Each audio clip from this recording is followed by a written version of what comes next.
Mia, thank you so much for joining me today on the Surf Nation Football Focus chat. Really, really excited to talk to you. Thank you for having me. Yeah, it's an unbelievable story. I guess my first question would be, let's start at the moment that you knew you wanted to commit to a professional path versus the traditional college path. I mean, what did that look like? How did you work through that? When did that idea first appear? Yeah, I mean, I was so blessed to be giving like a scholarship to go to UCLA, and I think it's everyone's dream as a little girl. Like UCLA is such a big school, and to go to college, education has always been like one of my biggest things in our household. And I just think for me personally, the college coach like leaving kind of had a big impact on my decision on why I wanted to stay in Tigres. I didn't expect to get the amount of minutes I received at Tigres. I left surf to get myself to keep going or get ready for college. And when I got there, it was just completely exceeded my expectations. And I just think I proved that I can play with these girls and compete. So I think for for my for my path, this was the right decision for me. Yes, definitely worked out that way. What were some of the fears of skipping for going college? What were some of the Mhm. things that you were worried about initially? Yeah, I just think I didn't have much fear because I always felt like this was something that I wanted to do. I wanted to go professional and I wanted to start as soon as I can. So I don't think there was much fear, but it did take a lot of thinking because turning down something like that isn't obviously easy. It did take a couple of weeks to think over with my family, with my agent, with everyone. But at the end of the day, I think everyone has different paths, and I think this was my path, and I think I'll be fine. Yeah. You mentioned agent there, and of course the landscape is changing dramatically over the last even 2 years, never mind 5 years with college and pathways, professional pathways. Um, what was your process of getting an agent? How did that work? Yeah, I played in a CONCACAF with Mexico, and they had a few players in that CONCACAF that they were watching, and they noticed me because I played against one of their players that they had in that agency. It was the USA Mexico game, and I just think from there they reached out and we just started talking, and then they became my agent too. Yeah, brilliant. You also said in that interview with you did a great article, the LA Times. Coach left for another job at UCLA. That had a big influence, although it wasn't an easy decision. Going to college soccer would maybe be a step backward in your development. Did you hmm feel that was because of the calendar at college, or did you feel that was because of the ability to play professional full time? hmm Tigres. I think it was, yeah, mostly the calendar and just the competition. Like I think proving that I've already played in this competition and that I was already able to prove that I can be here, just going backwards and with the competition over there would just not be like I would just be I feel like I'd be taking a step down personally. But I mean, I think college is great and amazing for some people if that's where they want to go, but me personally, I think starting professional right away was the best decision for me. Mm-hmm. Brilliant. Different types of parent styles in youth soccer. Some are a little bit more, hey, listen, go for it. We'll support you. Some are very vocal on the sidelines. Some are a little bit in between. How did your parents work through this? How have your parents worked through this? Yeah, my parents have had a big impact on my decision. I mean, I kind of worked through everything with my mom and dad. So I think just having their support and them having my back throughout everything has been super helpful. Like ever since I was at Surf, anything that I decided I wanted to do, they always had my back. Obviously, they had their saying and they're like, there's going to be this, there's going to be that, but it's your decision at the end of the day. You're your own person. So I think just having their support helped me feel more comfortable with my decision. Excellent. Go back to those surf days. How would you describe your parents on the sidelines? What did that look like? Yeah, I mean, my dad was always super supportive. He also bought like a camera, and he was always recording me, trying to get myself highlights. So I think just like seeing that and how dedicated he was to me taking a step further in my career was always made me like happy to see.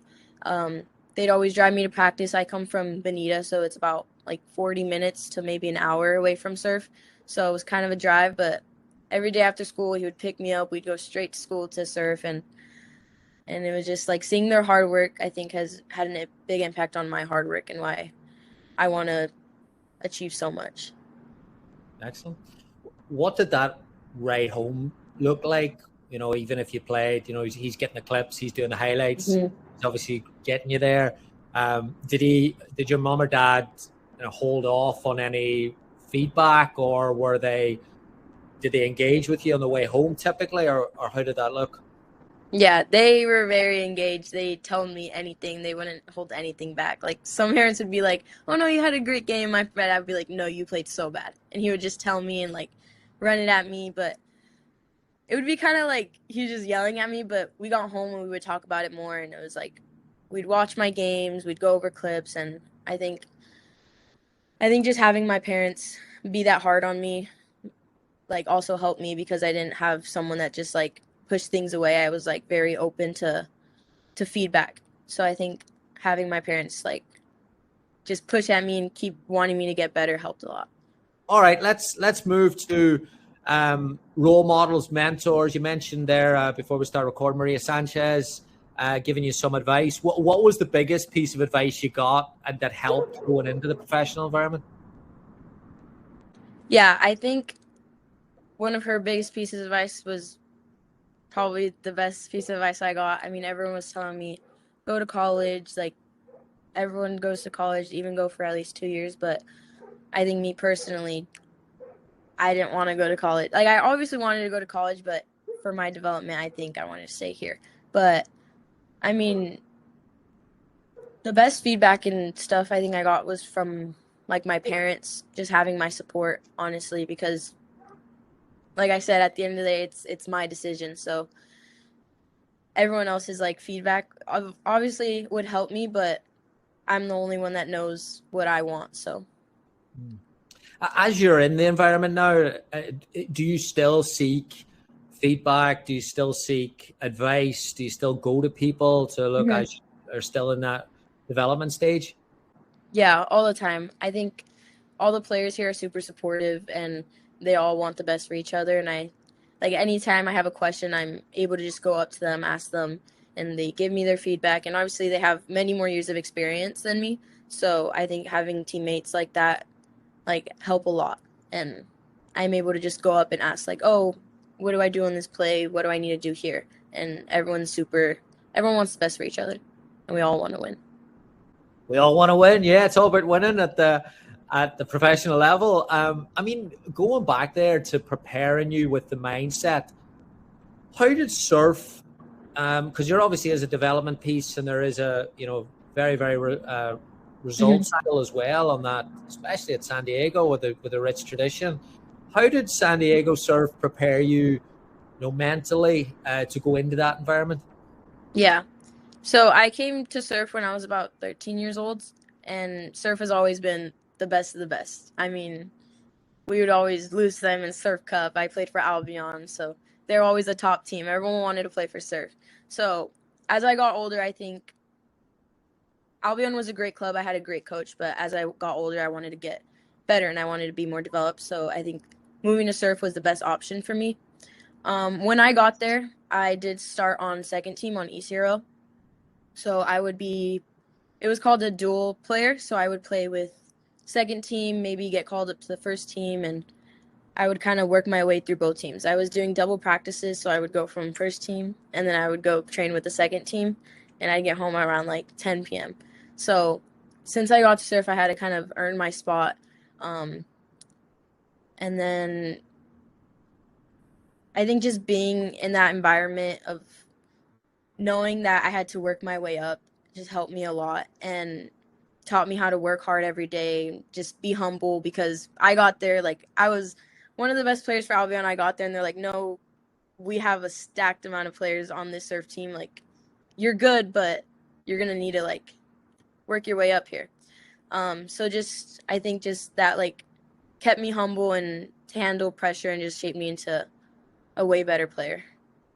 Yeah, really interesting. The other piece there I thought was fascinating in the article was you mentioned how hard you work in training, and you said there about the volume of training. So what was that? What did that surf training environment look like with obviously those players who are all competing during the week against one another and then competing on Saturday with one another? Yeah, I think at surf, like with the game model, everyone went there to compete. Every training was competitive. Every training like had a real purpose. We would work on phase one practice. We'd work on phase two, the next one. And every training we were doing something with a meaning to it.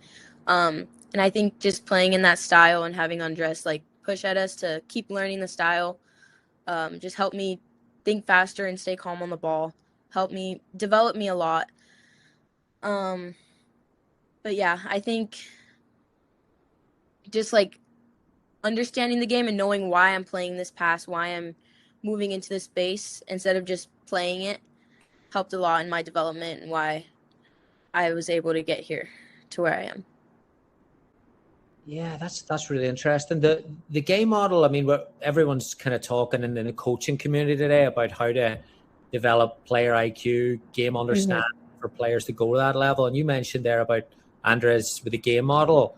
I mean, how much did that then help? How much has that helped as you now go into a professional environment with data, scouting reports, reviews? How much did that? Yes, has that helped?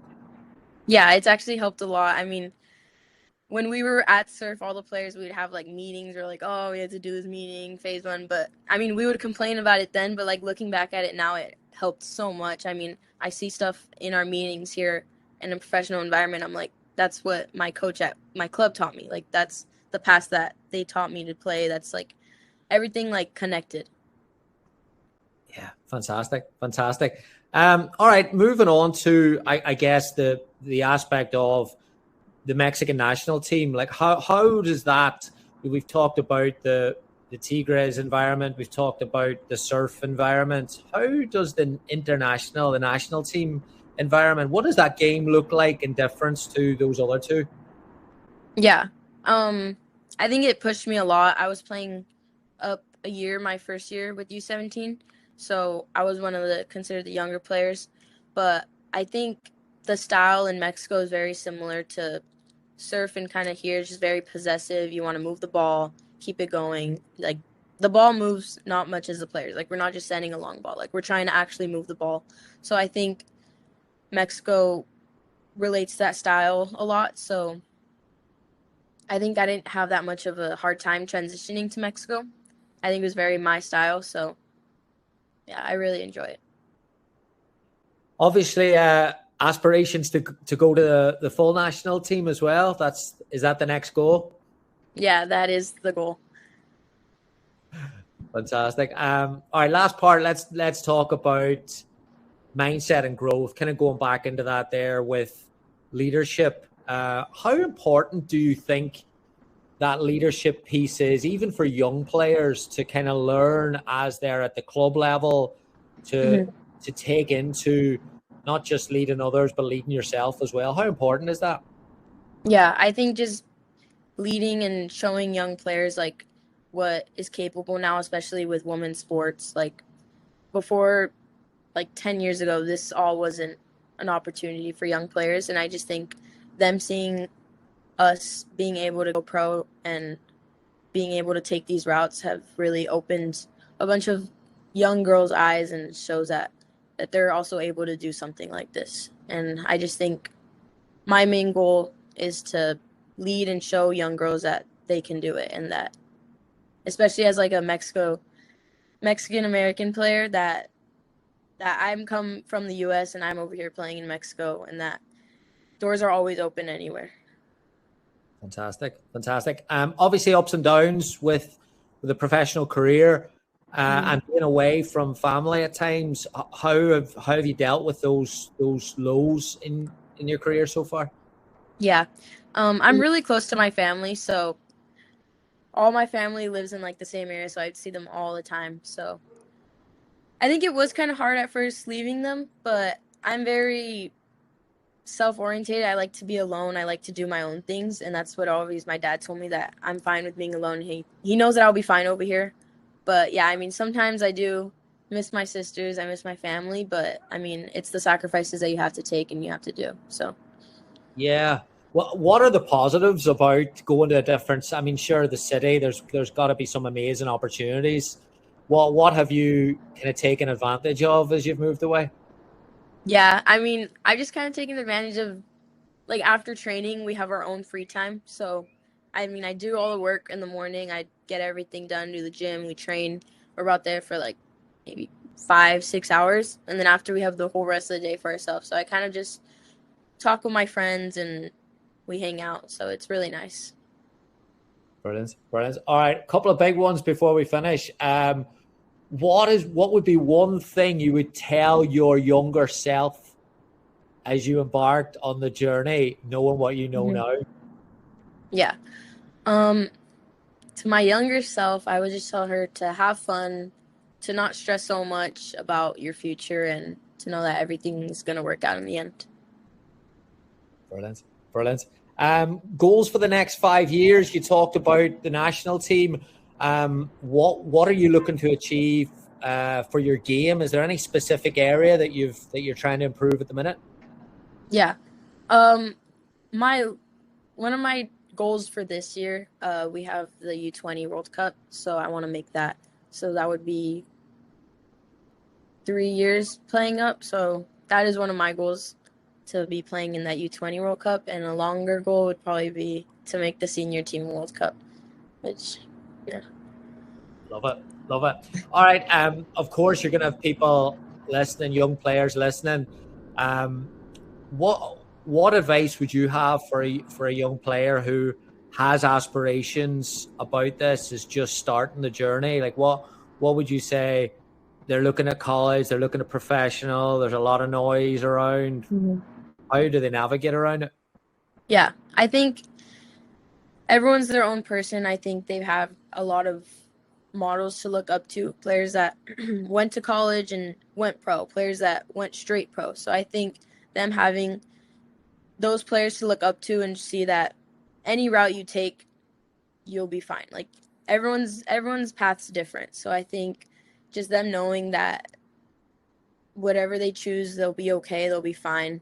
Just them knowing that not everyone's career is the same. So I think just having that would honestly help.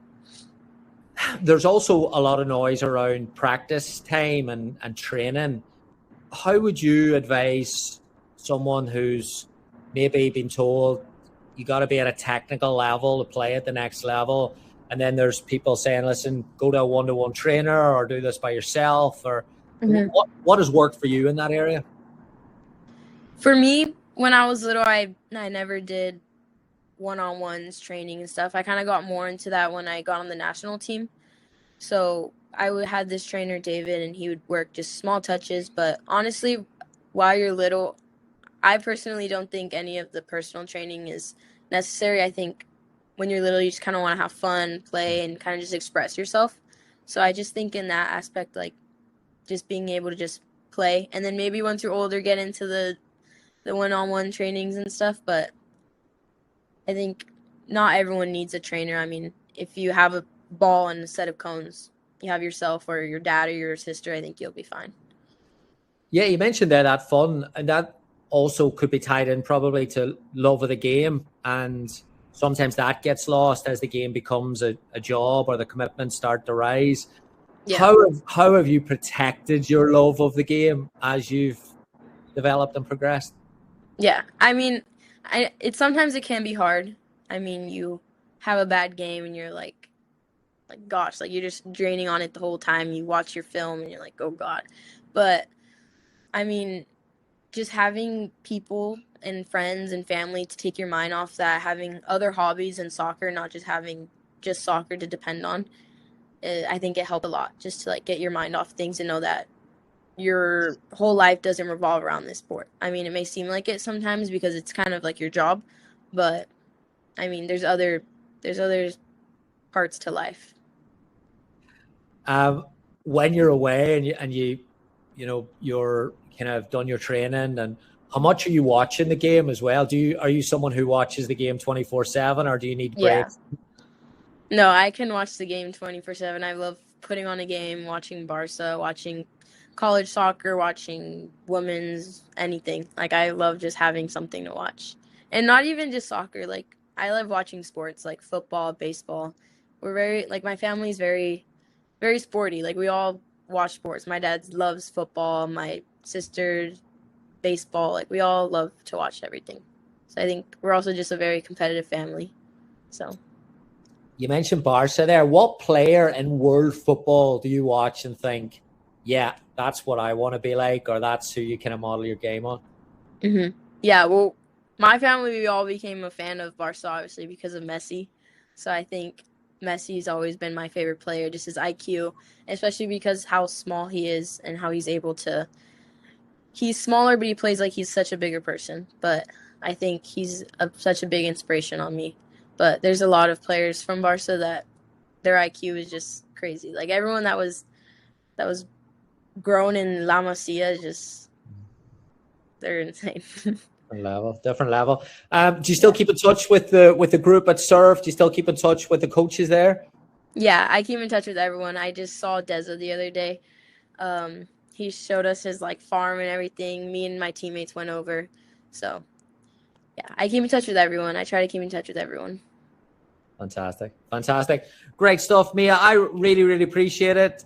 Great job. Congrats on the progress. Congrats on what you've achieved. And we're really, really proud and really excited to see what's next. Thank you. Thank you.